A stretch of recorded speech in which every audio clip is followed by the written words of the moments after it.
여러분 한 주간 잘 지내셨습니까? 네, 오늘 또 거룩한 예배 오신 여러분들을 주님의 이름으로 환영하고 또 축복합니다. 예수님 당시에 유대인들은 이방인들을 매우 멸시했는데요. 어떤 랍비는 하나님께서 지옥의 땔감으로 사용하기 위해서 이방인들을 만드셨다 라는 말을 하기도 했습니다. 예수님 당시에 유대인들이 이방인들보다 더 멸시한 사람들이 사마리아 사람들이었습니다. 우리가 잘 아는 것처럼 요한복음 4장에 나오는 사마리아 여인을 더 멸시했다는 것은 우리에게 잘 알려진 사실입니다. 근데 오늘 본문은 이와 같은 사마리아 사람들이라는 집단이 역사에서 어떻게 시작이 되었는가 하는 정황을 우리에게 잘 알려주고 있는 본문입니다. 그래서 오늘은 경외하나 경외하지 않는 풍속이라는 제목으로 사마리아 사람들에 대해서 함께 생각을 해보겠습니다. 오늘 본문의 시작은 사마리아 사람들이 역사적으로 어떻게 시작되었는지를 우리에게 들려주고 있는데요. 여러분 주보의 첫째 옆에다가 사마리아 사람들의 시작이라고 한번 적어보겠습니다. 사마리아 사람들의 시작 이렇게 한번 적어보겠습니다.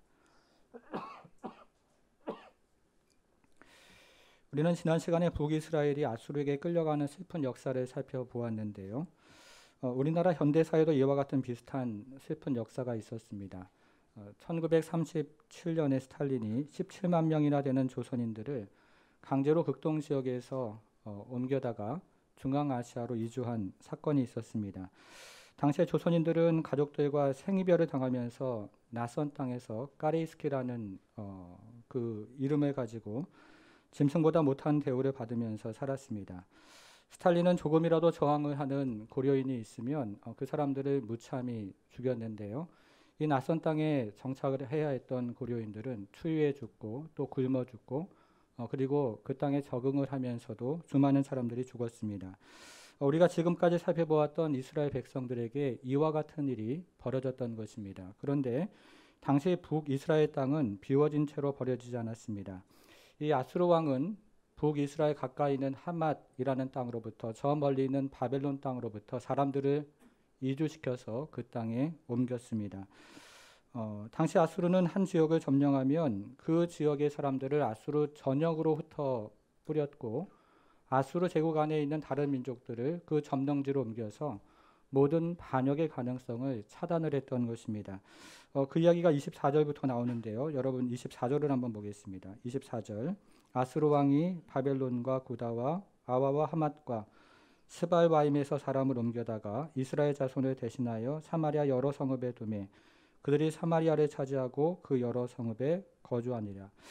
그런 다음에 문제가 한 가지가 발생을 합니다. 25절을 보시면요. 그들이 처음에 거기 거주할 때에 여호와를 경외하지 아니하므로 여호와께서 사자들을 그들 가운데 보내심에 몇 사람이 죽은지라. 이런 문제가 생겼던 것입니다. 자, 이것을 어떻게 해결했을까요? 26절과 27절을 같이 좀 읽어보겠습니다. 26절, 27절입니다. 그러므로 시작. 그러므로 어떤 사람이 아수르 왕에게 말하여 이르되 왕께서 사마리아 여러 성읍에 옮겨 거주하게 하신 민족들이 그 땅 신의 법을 알지 못하므로 그들의 신이 사자들을 그들 가운데에 보내매 그들을 죽였사오니 이는 그들이 그 땅 신의 법을 알지 못함이니이다 하니라. 아수르 왕이 명령하여 이르되 너희는 그곳에서 사로잡아온 제사장 한 사람을 그곳으로 데려가되 그가 그곳에 가서 거주하며 그 땅 신의 법을 무리에게 가르치게 하라 하니. 이스라엘은 비록 범죄로 말미암아 그 땅에서 쫓겨났지만 그 땅의 주인은 여전히 여호와 하나님이셨습니다. 그래서 하나님은 자신을 경외하지 않는 이방 사람들에게 사자를 보내서 그들 중에 몇을 죽이십니다. 이때 그 땅에 정착한 이방인들은 이 일이 여호와를 경외하지 않음으로 발생한 사건인 것을 깨달았습니다. 그리고 이 소식을 들은 아수르 왕은 사마리아에서 잡아온 제사장 한 사람을 그 땅에 보내서 여호와 경외하는 법을 가르칩니다. 여러분, 그런데 이 사건을 우리가 지금 읽어보면 굉장히 좀 아이러니하구나 하는 생각을 하게 됩니다. 그 땅에 정착한 이방인들이 이스라엘 백성들보다 더 여호와를 경외하는 데 관심이 많았다는 사실이 굉장히 아이러니합니다. 그 땅에 정착한 이방인들이 엘리야와 엘리사가 행한 수많은 기적을 보면서도 여호와 하나님의 말씀을 듣지 않았던 이스라엘 백성들과는 다르게 여호와를 경외하는 데 더 관심이 많았다는 사실이 아이러니한 것입니다. 여러분, 그러면 아수르 왕이 파견한 제사장은 어떤 사람이었을까요? 28절로 한번 가보겠습니다. 28절. 이에 사마리아에서 사로잡혀간 제사장 중 한 사람이 와서, 자, 그 다음 한번 보시면요. 어디에 살았습니까? 베델에 살며 백성에게 어떻게 여호와 경외할지를 가르쳤더라.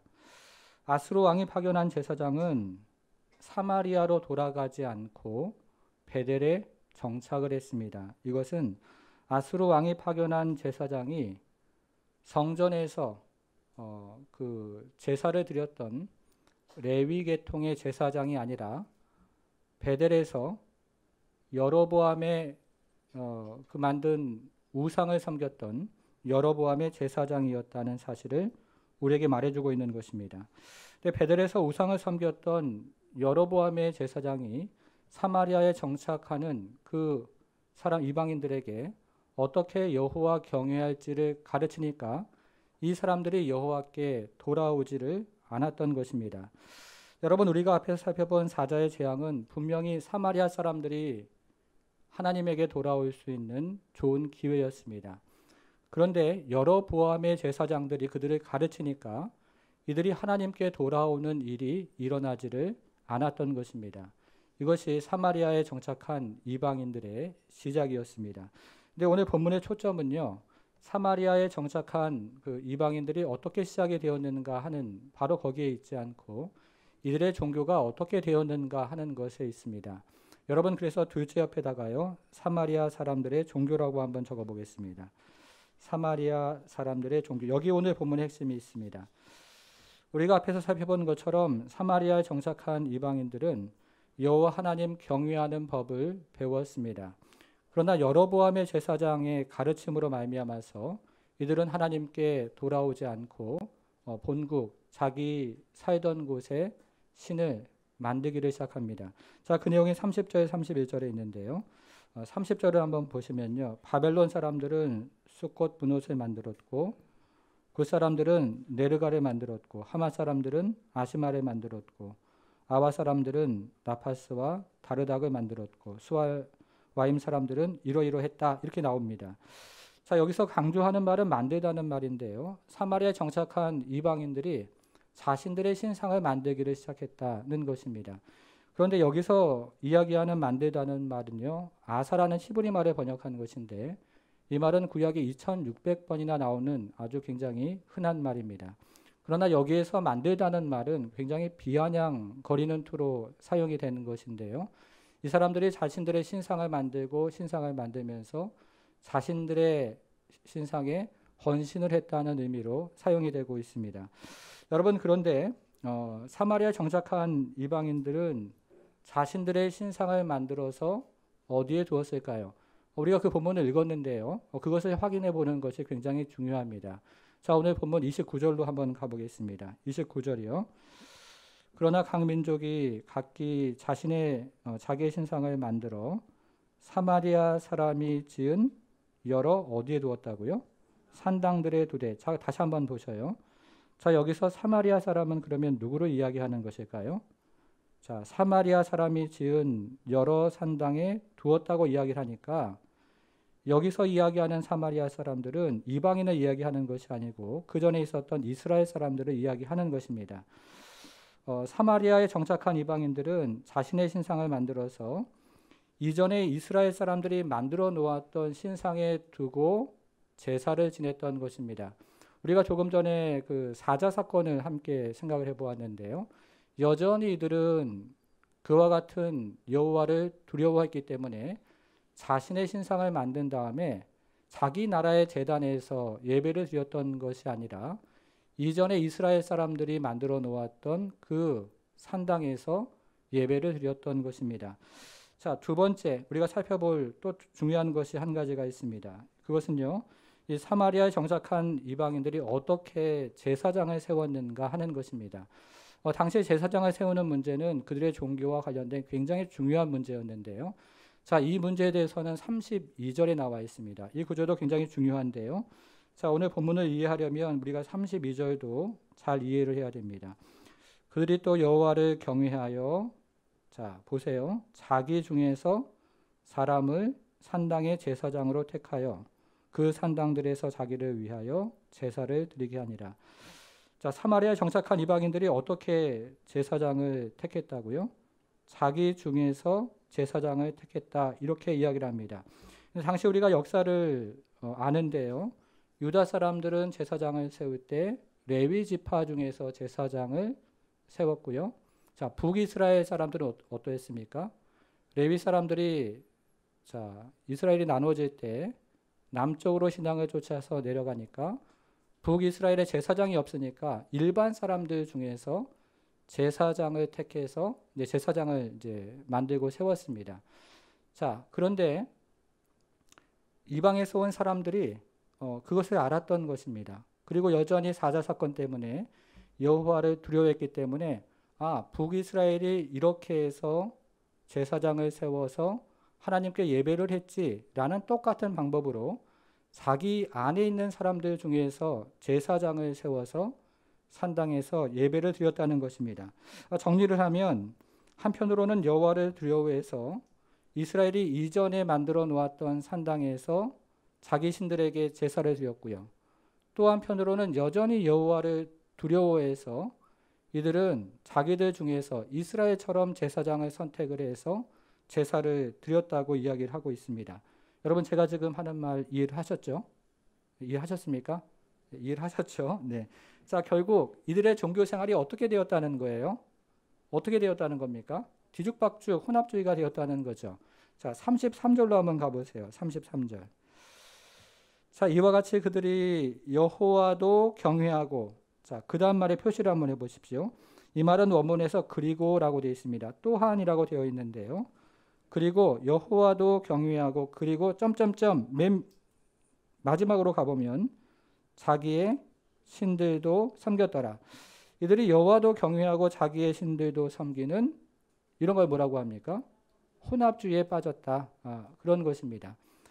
이스라엘 산당에서, 그리고 이스라엘이 하는 것처럼 제사장을 뽑으면서 자기 신들에게 경배하는 혼합주의에 빠졌다는 것입니다. 여러분, 우리가 기독교 역사를 공부해 보면 교회가 가장 경계해야 되는 것 중에 하나가 우리가 지금 오늘 살펴보고 있는 혼합주의입니다. 우리가 자녀를 키우다 보면 자녀들이 아빠에게 무엇을 부탁하기 위해서 엄마에게 가서 먼저 말을 하는 경우가 있는데요. 엄마를 통해서 아빠에게 부탁하는 것은 동서고금을 막론하고 어느 시대, 어느 장소에나 있어 왔습니다. 그런데 이 같은 민간 풍속이 교회 안에 들어온 것이 바로 마리아 숭배입니다. 그리고 마리아 숭배가 깊어지면서 이 마리아 상이 교회 안에 세워집니다. 그리고 마리아 이 숭배가 뿌리를 내리면서 교회 안에 있는 마리아 상에게 기도를 하고 그리고 절을 하는 일이 일어나기 시작했습니다. 우리나라 용인 근처에 미린의 성지라는 곳이 있는데요. 이곳에는 예수님의 일생을 조각상으로 만들어 놓았습니다. 예수님의 탄생부터 부활 승천 때까지의 생애를 조각상으로 만들어 놓았는데 그 밑에 간단한 설명이 있습니다. 그 길을 천주교 다니는 사람들은 20단 묵주 기도의 길이라고 부르는데요. 제1단은 마리아가 예수를 잉태하심을 묵상합니다. 성모님의 겸손함을 본받읍시다. 이런 글귀가 그 아래 새겨져 있습니다. 그리고 사람들은 그 마리아상 아래에서 묵주를 돌리면서 묵상을 하고 그리고 절을 합니다. 여러분, 그런데요, 성경에서 절을 하는 이것은 대단히 중요한 문제입니다. 우리가 요한계시록을 읽어보면 성경을 무려 5권이나 썼던 요한이 천사 앞에 절을 하려고 하는 장면이 2번이나 나옵니다. 이 요한이 받았던 계시가 너무나 놀랍고 너무나 신비로웠기 때문에 천사 앞에서 2번이나 절을 하려고 했던 것입니다. 그런데 이때 천사가 뭐라고 얘기했는지 기억이 나십니까? 나에게 경배하지 말라고 이야기를 하면서 나도 너와 같은 피조물이기 때문에 오직 하나님에게만 절을 해야 된다 라고 이야기를 하는 장면을 우리는 보게 됩니다. 여러분, 그래서 여러분들께서 이렇게 죽으시면 천국 가실 거잖아요. 그 천국에서 천사를 만나면 천사 앞에서 절을 하면 될까요, 안 될까요? 천사 앞에서도 절을 하지 말라는 거죠. 마리아 상에서 앞에서도 마찬가지입니다. 천사 앞에서도 우리는 절을 해서는 안 되고 마리아 상 앞에서도 우리는 절을 해서는 안 됩니다. 여러분 그러면 제사상 앞에서 절을 하는 것은 어떻게 생각을 하십니까? 사도 바울은 제사상 앞에서 절을 하는 것, 그것은 우상을 섬기는 것이고 마귀를 섬기는 것이기 때문에 그 앞에서는 더더욱 절을 해서는 안 된다. 이렇게 이야기를 합니다.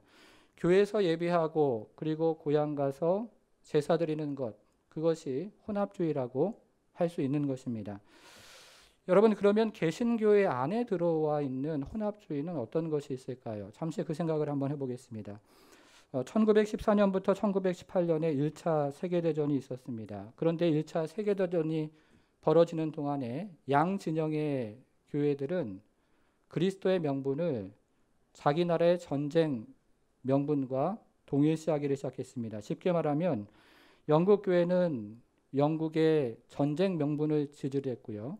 독일 교회는 독일의 전쟁 명분을 지지를 했습니다. 어느 책에서 본 우스갯 이야기입니다. 어느 지역의 두 교회가 친선 축구 경기를 했습니다. 두 교회는 평상시에도 친분이 있어서 연합 모임을 하는 교회였습니다. 그런데 경기를 하기 전에 한 교회에서 기도회를 열었습니다. 주님, 이번 경기에서 반드시 대승하게 하옵소서. 꼭 이겨서 주님의 영광을 드러내고 우리 교회가 단합되는 기회가 되게 하여 주옵소서 기도합니다. 이 소식을 들은 상대 교회에서도 기도회를 열었습니다. 주님께서 우리 교회를 더 사랑하시는 줄 믿습니다. 우리에게 승리를 주옵소서 이렇게 기도합니다. 이제 두 교회의 기도가 천국에 접수가 되었는데요. 이 담당하는 천사가 어떻게 응답을 해야 될지 고민에 빠졌습니다. 그래서 천사는 주님을 찾아가서 어느 교회에 승리를 줘야 할까요? 라고 묻습니다. 그러자 주님께서는 두 교회의 영적인 상태가 어떠하냐? 라고 물으십니다. 천사는 모두 훌륭합니다. 라고 답했습니다. 그러자 주님께서 잠시 침묵에 잠기셨습니다. 잠시 후에 이렇게 말씀하십니다. 나도 잘 모르겠다. 자기들 실력대로 하라고 해라. 말씀하십니다. 며칠 후에 드디어 경기가 열렸고 한쪽이 2대0으로 승리를 했습니다. 승리한 교회는 주님께 영광을 돌립니다. 그리고 진 교회는 주님을 원망을 하기 시작합니다. 여러분 이 같은 일이 교회 안에 빈번하게 일어나는데요. 특별히 1차 세계대전이 진행되는 동안 양 진영에 있는 교회에서 일어났습니다. 그런데 문제는 독일 교회였습니다. 당시 독일 교회는 그리스도의 명분을 자기 나라의 전쟁 명분과 정확하게 동일시를 했습니다. 당시 히틀러는 독일의 모든 국민들에게 빵을 주겠다. 그리고 독일의 국민차 뭡니까? 폭스바겐 타게 해주겠다. 이렇게 공약을 내걸었는데요. 이때 독일 교회는 히틀러의 이 공약에 넘어져서 히틀러를 열광적으로 지지를 했습니다. 여러분, 그런데요. 이 같은 문제가 오늘날 우리 한국교회에도 동일하게 있다고 저는 생각이 듭니다. 한국교회는 교회가 커지는 것이 곧 하나님의 뜻이고 교회가 성공하는 것이 곧 하나님의 뜻이라고 굳게 믿고 있습니다. 그래서 오랜 동안 한국교회는 물량주의 그리고 성공주의에 빠졌습니다. 이것을 개인의 이야기로 환원을 하면요. 개인의 성공, 자녀들의 진학, 그리고 나의 건강이 곧 하나님의 뜻이라고 믿는 것입니다. 그래서 교회마다 개인의 성공하는 이야기, 그런 이야기들의 간증처럼 한동안 유행을 했었습니다. 여러분 그런데 이것이 바로 중세 교회가 추구했던 신학이었습니다. 중세 교회는요, 그 유럽을 가보신 분들은 잘 기억을 하실 텐데요. 크고 화려한 교회 건물이 곧 하나님의 영광을 드러내는 것이라고 그렇게 믿었고 개인의 성공과 나의 건강이 곧 하나님의 뜻이라고 믿으면서 세상의 영광을 추구하면서 자연스럽게 십자가를 잃어버리기를 시작했습니다. 유럽을 가보신 분들은 기억을 하실 텐데요. 교회가 십자가를 잃어버리면서 지금은 건물만 덩그러니 남아있는 것이 유럽 교회입니다. 그래서 종교개혁자들은 중세 교회가 추구했던 신학을 한마디로 정리를 했는데 그것을 어떻게 정리를 했냐면 영광의 신학이다 이렇게 정의를 했습니다. 뭐라고요? 영광의 신학이다 이렇게 정의를 했습니다. 세상의 영광과 하나님의 영광을 동일시하는 신학이라고 정의한 것입니다. 여러분, 예수님께서 공생애를 시작하기 전에 마귀로부터 시험받은 사건을 한번 생각을 해 보십시오. 첫 번째 시험은 돌들로 떡덩이가 되게 하는 시험이었습니다. 두 번째 시험은 천사들이 받을 테니 성전 꼭대기에서 뛰어내리라 하는 시험이었습니다. 세 번째 시험은요, 자신에게 절을 하면 천하 만국을 주겠다는 시험이었습니다. 여러분, 그런데 예수님께서 이 마귀의 시험을 거절하신 이유가 굉장히 중요한데요. 여러분, 그 이유가 무엇입니까? 그것은 십자가 없는 영광을 추구하는 그런 메시지였기 때문에 그렇습니다. 중세신학과 똑같은데요. 마귀의 시험은 십자가가 없는 영광의 신학이었기 때문에 예수님은 거절을 하시는 것입니다. 그래서 종교개혁자들의 핵심을 우리는 뭐라고 부르냐면 십자가 신학이다. 루터가 한 말이에요. 십자가 신학이다. 이렇게 이야기를 합니다. 뭐라고요? 십자가 신학이다. 예를 들어 보겠습니다.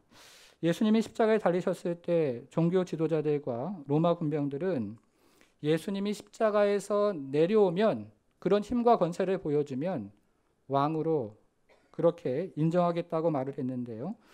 이와 같이 힘과 권력을 추구하는 것이 바로 영광의 신학이라고 이야기하는 것입니다. 인생이 성공을 하고 자녀가 잘 되고 내가 병고침을 받으면 예수를 좀 더 잘 믿겠다고 이야기하는 것이 바로 영광의 신학이라는 것이죠. 반면에 오른편 강도는 십자가에서 힘없이 죽어가는 예수님을 바라보면서 주님의 나라 임할 때에 나를 기억하옵소서라고 고백을 하는데요. 이와 같이 십자가를 통해서 하나님의 나라가 이루어지고 죽음을 통해서 하나님의 뜻이 이루어지고 하나님의 나라가 이 땅에 임하는 것을 우리는 십자가 신학이다, 이렇게 이야기를 하는 것입니다. 그래서 내가 고난받고 내가 십자가에서 죽음으로 하나님의 뜻이 이루어지는 것, 내가 고통과 그리고 예수 그리스도의 십자가를 쫓아감으로 고난받는 것, 그 고난을 통해서 하나님 나라가 이 땅에 임하고 하나님이 역사하시는 것을 우리는 십자가 신학이다, 이렇게 부르는 것입니다.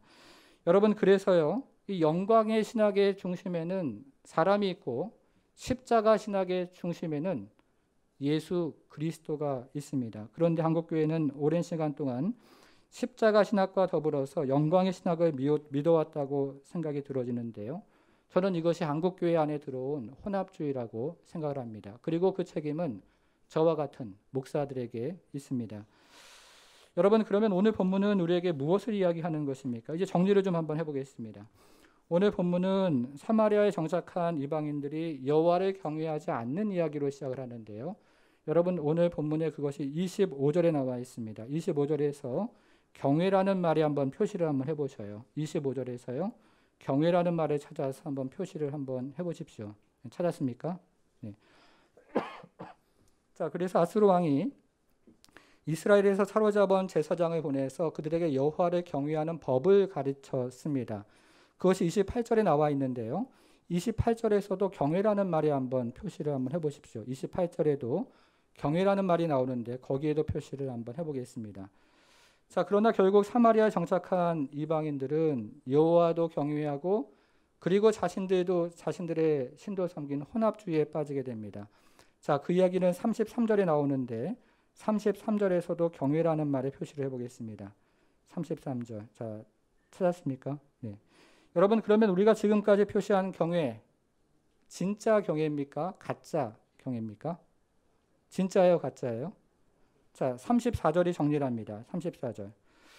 그들이 오늘까지 이전 풍속대로 행하여, 자, 여호와를 경외하지 아니하며, 경외하지 않았다는 거죠. 진짜 경외는 아니었다는 거죠. 모양은 경외하는 모양이었지만 속은 중심은 진짜 경외가 아니었다는 것입니다. 혼합주의였다는 것입니다. 가짜 경외라는 것이죠.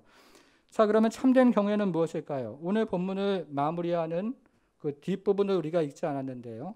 오늘 본문을 마무리하는 35절부터 39절을 읽어보면 유배 이전에 이스라엘 백성들이 해야 했던 진짜 경외가 무엇인가 하는 이야기를 그 후반부에서 이야기를 하고 있습니다. 여러분, 그래서 35절부터 39절을 눈으로 한번 쭉 보시면요. 9절마다 경외라는 말이 나와요. 한번 찾아보세요. 35절 경외 표시를 해보시고 36절에서도 경외의 표시를 해보시고 37절, 38절, 39절 다 경외라는 말이 나오는데요. 여기서 이야기하는 경외는 유배 이전에 이스라엘 백성들이 마땅히 해야 됐던 진짜 경외를 이야기하고 있는 것입니다. 앞에 있는 경외랑은 다른 것이죠. 자, 그런데 이것을 열왕기 기자는 두 가지로 정리를 하면서 정의를 합니다. 자, 두 가지를 한번 잠시 생각을 해보겠습니다. 첫 번째 경외의 정의는 금지하는 것입니다. 금지. 자, 35절을 한번 볼게요. 35절. 옛적에 여호와께서 야곱의 자손에게 언약을 세우시고 그들에게 명령하여 이르시되 너희는 첫째 다른 신을 경외하지 말며 둘째 그를 경배하지 말며 셋째 그를 섬기지 말며 넷째 그에게 절하지 말고. 자, 이것이 참된 경외라는 겁니다. 여러분, 그런데 이 구절을 다시 한번 보셔요. 좀 이상하지 않습니까? 여기서 다른 신을 경외하지 말며 그 다음에요 경배하지 말며 섬기지 말며 제사하지 말고 이렇게 되면 하면 되는데 그에게 라는 말을 굳이 넣어서 지금 강조를 하고 있다는 것입니다. 다른 신을 경외하는 것, 그것 절대로 하나님을 제대로 경외하는 것 아니라는 것이죠. 강조하고 있습니다. 그래서 굳이 문법적으로 필요하지 않는 그에게를 반복해서 지금 이야기를 하고 있습니다. 자, 참된 경외의 두 번째 정의는 굉장히 긍정적으로 이번에는 정의를 하는데요. 자, 36절을 한번 보겠습니다. 36절. 오직 큰 능력과 편팔로 너희를 애굽에서 인도하여 내신 자, 첫째 여호와만 경외하며 둘째 그를 예배하며 셋째 그에게 제사를 드릴 것이며.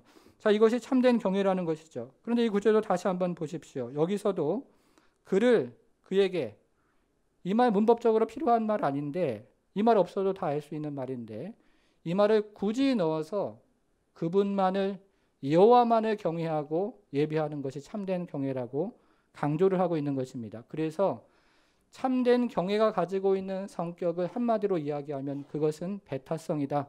이렇게 열왕기 기자는 지금 우리에게 이야기하고 있습니다. 성도 여러분, 혹시 제사상 앞에서 절하는 분은 안 계십니까? 지금도 점을 치러 가는 분은 안 계십니까? 제가 일부 예배 마치고 저기 서 있는데 한 분이 오셔서 목사님 점 치면 안 됩니까? 이렇게 물어보고 가시는데요. 그런 분이 계실 수 있습니다. 영광의 신학에 빠진 분은 안 계신지를 묻는 거예요. 그것이 무엇이든 간에 하나님과 더불어서 섬기는 것은 그것이 우상이요. 그리고 그것이 여기서 말하는 참된 경외가 아니라는 것입니다. 그래서 우리는 그런 것이 있다면 지금 이 시간부로 청산하는 그런 성도가 되기를 바랍니다. 그리고 오직 여호와 하나님만을 섬기는 그런 성도가 되기를 주님의 이름으로 축복합니다. 여러분, 그런데 이 사마리아 사람들의 경외는 어떠했습니까? 여호와도 경외하고 자기의 신들도 섬기는 경외였잖아요. 그렇죠? 그런데 오늘 본문의 열왕기 기자는 이것을 굉장히 특별한 말로 표현을 하고 있는 것을 우리는 오늘 성경에서 한 번 더 확인을 해야 되는데요. 여러분 34절로 한번 가보겠습니다. 34절. 자, 그들이 이렇게 시작을 하죠. 찾았습니까? 34절이요. 자, 여기서 말하는 그들이는 누굴 말하는 겁니까? 이방인들을 말하는 거죠. 그들이 오늘까지 이전 풍속이라는 말의 표시를 한번 해보세요. 풍속대로 행하여. 사마리아 정착한 이방인들이 세월이 흘러가면서 계속 혼합주의를 섬겼는데 그것이 세월이 흘러가면서 이제 하나의 관습, 풍속이 되었다는 것입니다. 여호와도 경외하고 다른 신도 섬기는 혼합주의가 하나의 습관, 풍속, 전례가 되었다고 이야기를 지금 하는 것입니다. 성도 여러분, 그런데 말이죠. 그런데 말입니다. 이것이 지금 누구의 모습을 이야기하는 것입니까? 혼합주의를 섬기는 것, 누구의 모습이었습니까? 여호와도 경외하고 이방신도 섬기는 것, 이것은 누구의 모습이었습니까? 이스라엘이죠. 혼합주의를 섬기는 것, 이스라엘의 모습이었습니다. 여호와도 경외하고 다른 신도 섬기는 것, 이스라엘의 모습이었습니다. 그래서 열왕기 기자는 40절에서 그것을 꼬집고 싶은 것입니다. 40절로 한번 가보세요. 열왕기 기자가 하고 싶었던 말은 바로 이 구절에 담겨져 있습니다. 그러나 여기서 그들이는 이스라엘이에요. 제가 말씀드렸던 것처럼 후반부는 이스라엘에게 있어야 했던 마땅한 경외, 참된 경외를 말하고 있었기 때문에 여기서 말하는 그들은 이스라엘인데요. 이스라엘이 듣지 아니하고 오히려 이전 모델이요. 풍속, 거기도 표시를 한번 해보겠습니다. 이 이야기를 지금 하고 싶었던 것입니다. 여러분, 누군가가요 열왕기 저자에게 물었습니다. 도대체 이스라엘 백성들이 어떤 죄를 지었길래 그토록 사랑이 많으시고 인내가 풍부하신 하나님께서 그들을 그 땅에서 쫓아내셨습니까? 그러자 열왕기 기자가 대답을 합니다. 저 사마리아를 이렇게 가리키면서요. 사마리아를 가리키면서 지금 저 사람들과 똑같은 모습이었습니다. 그렇게 이야기를 하는 거예요. 그러면서 그들의 혼합주의가 하나의 풍속이 되었습니다. 그렇게 지금 이야기하는 것입니다. 이것이 열왕기 저자가 오늘 본문을 통해서 우리에게 들려주고자 하는 메시지였습니다. 여러분, 이 시대를 살아가는 사람들은 혼합주의를 죄라고 여기지 않습니다. 오히려 다양성이라고 생각을 합니다. 교회를 다니는 우리는 어떻습니까? 교회를 다니면서 점도 볼 수 있고, 그리고 제사상 앞에서 절을 할 수도 있고, 그리고 주일날 바쁜 일 생기면 얼마든지 내일 할 수 있다라고 생각하지는 않으십니까? 여러분, 그런데 이스라엘의 멸망한 원인은 바로 이 혼합주의 때문이었습니다. 이 신도 섬기고 저 신도 섬기는 혼합주의 때문에 이스라엘은 그 땅에서 쫓겨나고 아주 그들의 역사에서 제가 서론에서 말씀드렸던 것처럼 우리나라가 현대사에서 경험했던 그와 같은 고통을 경험했던 것입니다. 20세기 영국의 위대한 작가인 월주의 무덤이라는 소설이 있습니다. 인도에 매우 아름다운 왕비가 있었습니다. 그런데 그 왕비는 결혼한 지 1년이 지난 후에 중병에 걸려서 세상을 떠났습니다. 그래서 왕은 이 왕비를 잃어버린 슬픔에 빠져서 왕비의 무덤을 정성껏 만들었습니다. 그런데 무덤만으로는 왠지 허전해 보입니다. 그래서 왕은 이 무덤을 중심으로 해서 기념하는 대만한 것을 세워서 왕비에 대한 사랑을 보여주겠다는 생각을 합니다. 먼저 왕은 무덤의 동쪽에 자신을 상징하는 동상을 하나 세웠습니다. 그리고 얼마 후에 무덤의 서쪽에 왕가를 상징하는 호랑이 동상을 또 하나 세웠습니다. 그리고 세월이 흘러서 무덤의 남쪽에는 왕비가 좋아할 만한 호화로운 별장을 하나 세웠습니다. 그러던 어느 날 이렇게 동서남북을 보니까요, 왠지 북쪽이 허전해 보입니다. 그래서 북쪽에다가는 자신의 권력을 상징하는 웅장한 성을 하나 만들었습니다. 그제서야 왕은 왕비의 무덤을 바라보면서 매우 흡족한 미소를 지었습니다. 그런데 그러던 어느 날 왕비의 무덤을 거닐던 왕이 눈에 거슬리는 것이 하나 보였습니다. 사방에 있는 것이 모두 조화를 이루고 있고 그리고 아름답게 보이는데 딱 한 가지가 눈에 거슬렸던 것입니다. 그래서 왕은 눈살을 찌푸리면서 신하에게 명령을 내렸습니다. 여봐라, 저 가운데 있는 왕비의 무덤을 당장 없애버려라. 왕이 세월이 흘러가면서요, 왕비에 대한 사랑이 식어지고 그러면서 주변에 있는 힘과 권력과 능력과 권세를 더 사랑을 하게 되었다는 이야기입니다. 성도 여러분, 우리도 처음에는 다 하나님을 사랑해서 시작을 했습니다. 하나님이 좋아서 교회에 나왔고, 하나님이 좋아서 예배를 드리고, 또 하나님이 좋아서 봉사도 하고, 하나님이 좋아서 전도도 하고 구제도 했습니다. 그런데 세월이 흘러가면서 우리가 좋아하는 것들, 해야 하는 것들, 마음을 빼앗겨서 정작 제일 중요한 주님에 대한 사랑을 놓치고 살아가고 있는 것이 아닌가를 묻는 것이죠. 마치 동서남북에 있는 기념물의 마음을 빼앗긴 왕처럼 주님의 사랑에 놓치고 살아가는 그런 우리의 모습이 아닌지를 묻고 있는 것입니다.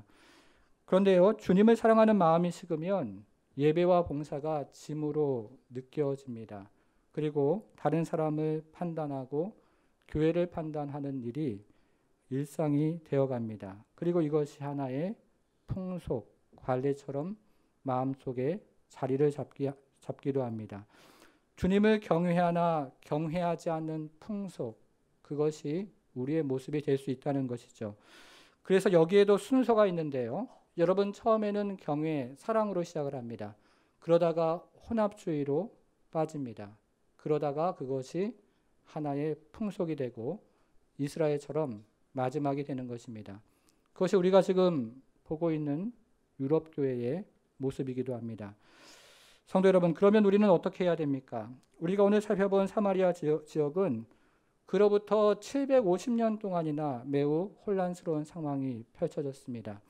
아수르 이후로 바벨론 제국이, 그리고 그 이후로 페르시아, 그리스, 로마의 통치를 받으면서 무려 750년 동안이나 전쟁과 그리고 난리가 끊이지 아니하면서 그 땅은 매우 혼란스러운 땅으로 변했습니다. 여러분, 그런데요, 바로 그 땅에 예수께서 다시 오십니다. 예수께서 그 땅의 사람들을 부르시고 은혜를 베푸시고 구원하시고 제자로 삼으셨습니다. 그 중에 우리가 잘 아는 요한복음 4장에 나오는 사마리아 여인이 있습니다. 그리고 그 땅에 교회를 세우시고 그리고 성령을 부어주셨습니다. 다른 신을 섬기는 것이 내키지 않고, 다른 신을 섬기는 것이 꺼려지고, 그리고 다른 신을 섬기면 불편한 마음을 갖게 되는 성령을 부어주신 것입니다. 그리고 기쁨으로 하나님을 섬기는 성령을 부어주셨습니다.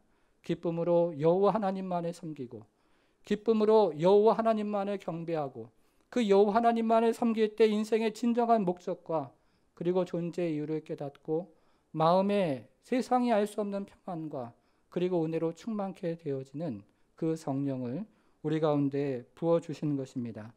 여러분, 그래서 성령을 받는 자마다 우상을 내어버리는 역사가 일어납니다. 그리고 성령을 받는 자마다 살아계시고 참되신 하나님 앞에 돌아와서 그분만을 기쁨으로 경배하는 역사가 일어나는 것입니다. 사랑하는 성도 여러분, 이 시간에 다시 한번 오늘 본문에서 들려주시는 성령의 음성을 듣고 우리가 하나님만을 경배하기로 결단하기를 원합니다. 우리가 세상과 하나님 사이에 혼동스러운 이 세상 가운데 그것을 섬기는 것이 하나의 풍속이 되었던 것 다 내어버리고 우리의 가정이 오직 여호와 하나님만을 섬기겠다는 결단이 다시 한번 우리 가운데 일어나기를 원합니다. 그리고 우리의 교회가, 이 땅에 있는 교회가 여호와 하나님만을 섬기고 우리가 다른 것들을 쫓아가지 아니하고 지금까지 하나님과 성공을 동시에 섬겼던 교회였다면 그것에서 돌이켜서 여호와 하나님만을 섬기겠다는 결단, 그 결단이 일어나는 한국교회가 될 수 있도록 함께 기도하는 성도가 되기를 주님의 이름으로 간절히 축원합니다. 기도하겠습니다.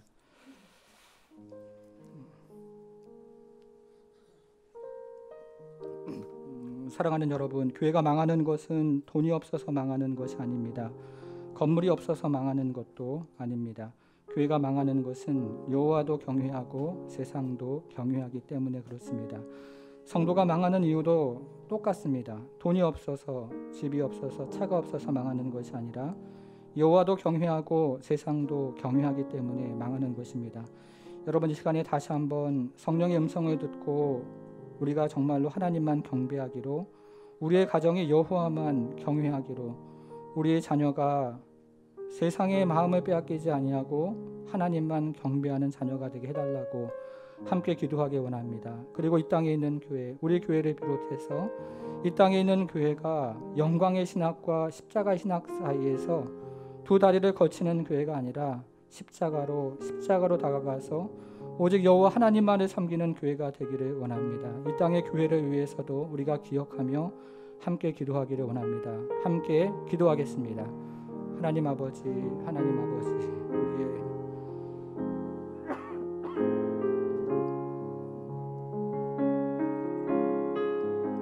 연약함과 하나님 부족함이 있지만 주여, 그러나 이 땅을 다시 한번 주 앞에 올려드리며 하나님 아버지, 참으로 베드로 사도가 내게 있는 것으로 내게 주노니 은과 금은 없거니와 나사렛 예수의 이름으로 일어나 걸으라 말씀하셨던 것처럼 하나님 아버지, 참으로 돈으로 일어나 걷지 않게 하시고 건물로 일어나 걷지 않게 하시며 나사렛 예수의 이름으로 일어나 걸을 수 있도록 주여 도우셔서 하나님, 이 땅의 교회가 다시 한번 성령의 음성을 듣고 여호와 하나님을 경배하고 경외하는 교회가 될 수 있도록 우리 하나님 은혜를 베풀어 주옵소서. 우리의 자녀들이 그러한 자녀들이 되기를 원하고 우리의 가정이 나와 우리의 가정은 오직 여호와 하나님만을 섬기겠다는 여호수아의 고백처럼 그러한 결단과 그런 고백과 그런 은혜가 우리 가운데 일어나기를 원합니다.